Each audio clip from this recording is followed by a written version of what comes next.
Hello everyone, in this video I'm going to show you how to update your Windows 11 PC.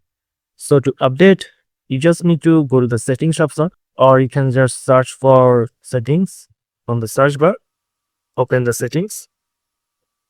After opening the settings, go to the Windows update, and here you'll find check for updates or pending update request, or you can find any error of updates. You might need to restart your PC for that.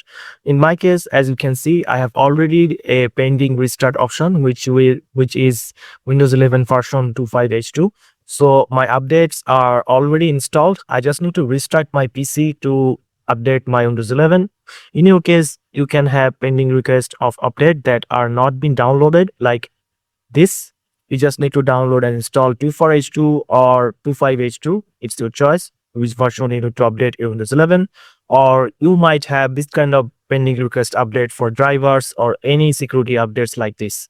You just need to download those updates, and after that you just need to restart this PC to actually get the updates.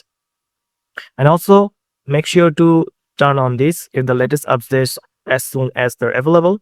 If you turn this off, you might not get the latest version of the update for Windows 11. And also, if you have these turned pause updates, like pause for 1 week, pause for 2 weeks, and after 1 week, you will get the updates and it will be automatically downloaded on your PC.